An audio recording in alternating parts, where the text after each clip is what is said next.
Hey guys, so I want to talk about my last days of full-blown alcoholism and just how traumatic it was and how debilitating it was and demoralizing.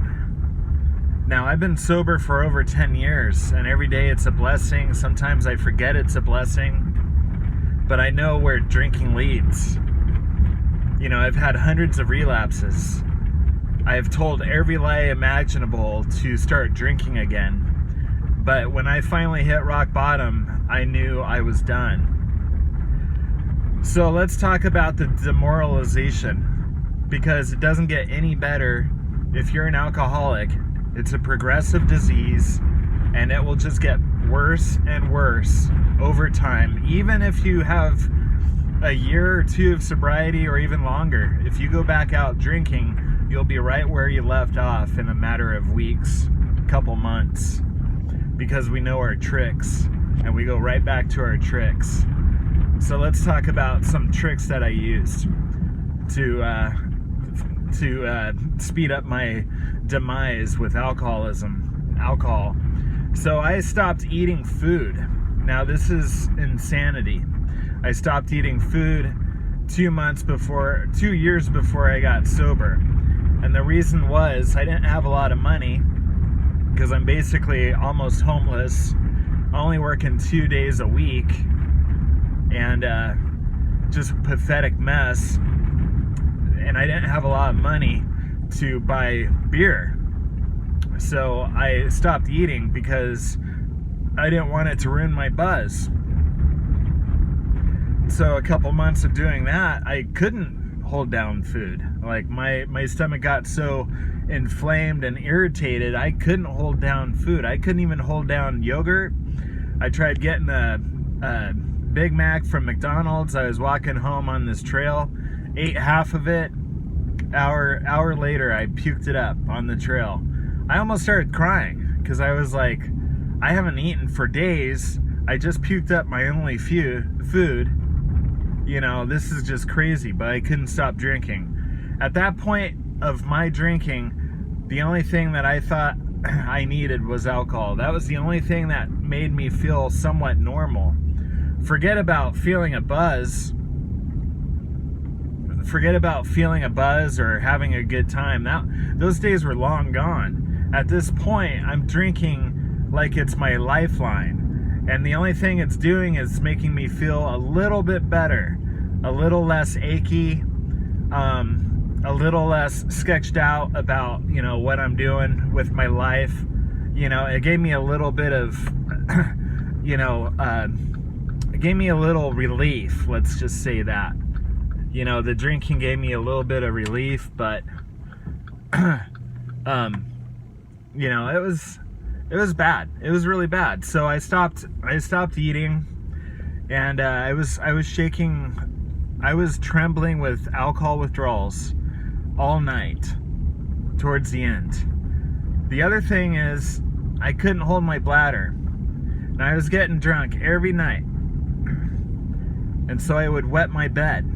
I don't remember doing it. I was blacked out every night. I would wet my bed. And it got to the point where I would just tear off the sheets. I was like, screw this.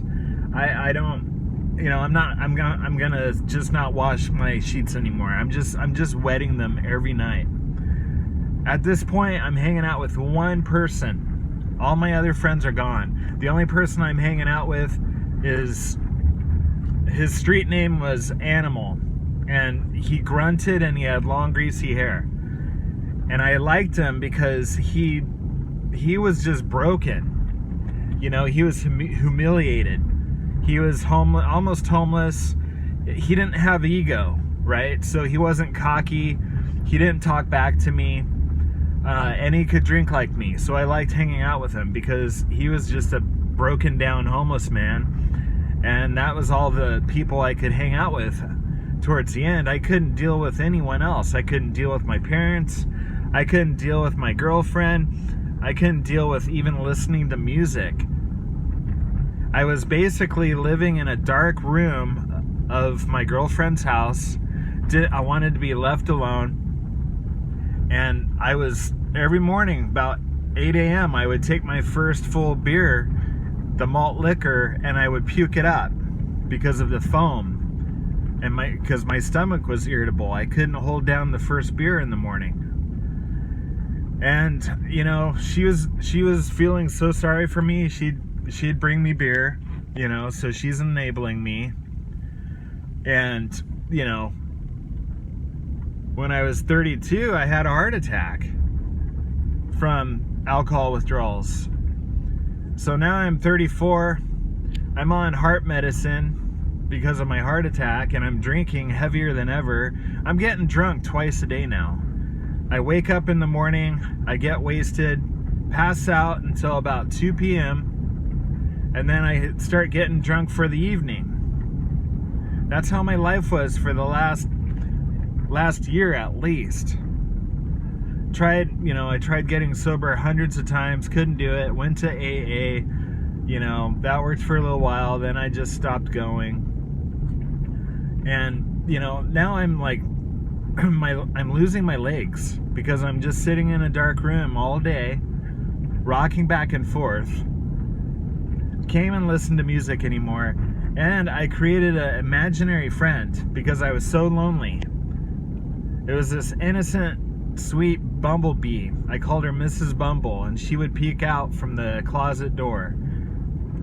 And I was so depressed and lonely that just the imagination of seeing her peek out at me with those big eyes made me cry. It was basically like an animated cartoon I made up, and I would cry because I was so depressed.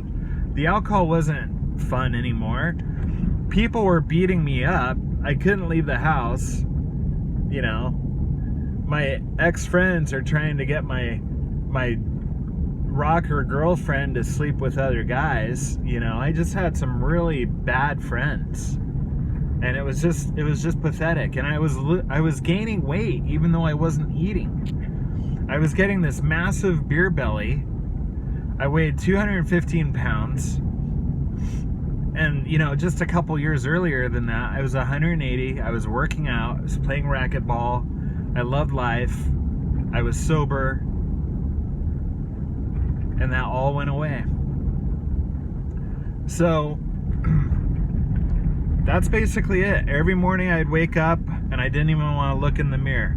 My eyes were dead. They were like dead fish eyes. Dead fish eyes. And it was nuts. So guys, you got to get sober. It's not worth it. It's not worth it to keep drinking. It just gets worse. It just gets worse. It's a progressive disease. Look around. You have to take a reality check. And yeah, I was destroying my life. Everywhere in my life, it was destroyed. The only reason why I stopped was I felt enough guilt and shame. And I felt so defenseless. I felt so defenseless. I couldn't even stick up for myself. You know, and these little skater punks were coming over. These little skater punks were coming over to my house, to my girlfriend's house, checking out, trying to see where my girlfriend was. And you know, this one guy was just making fun of me, and he was like 10 years younger than me. He was just making fun of me, and finally I was like, I gotta get out of here. This is pathetic. I'm shaking in bed naked. This guy comes over at 8 a.m. to see if my girlfriend's home. He was probably up all night on meth or something. And I was defenseless. You know, a couple years earlier, I was strong. I had 2 jobs. I was doing great. And then now I'm shaking in this dark little room, and this skater punk is making fun of me, and I can't kick him out of my own house. It wasn't even my house, it was my girlfriend's house. So I decided to pick up my stuff, grabbed the last 2 beers out of the fridge, walked home back to my converted school bus, and that was it.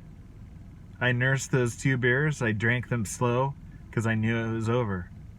And that was 13 years ago. Now, 2 years into sobriety, I freaked out.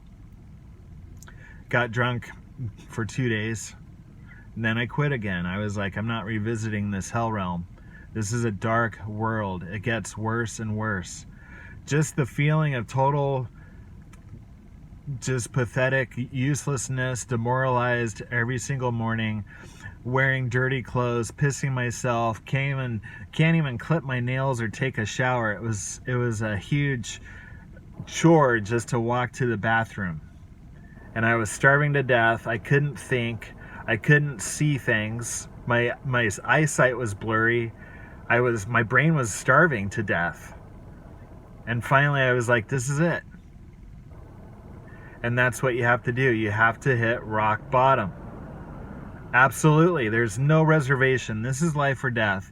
You can't have any reservations and think, well, maybe if I just change alcohol to, beer to wine, or maybe if I get a different girlfriend or boyfriend. No, this is life or death. You have to stop today, because it's progressive. It gets worse every single month, every single year.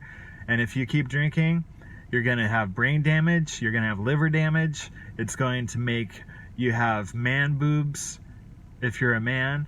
You're gonna destroy your testosterone. You're gonna lose your confidence. It's gonna destroy everything, and it's gonna take all of your money. Pretty soon you will be on the streets, or you'll be dead, or you'll be in jail.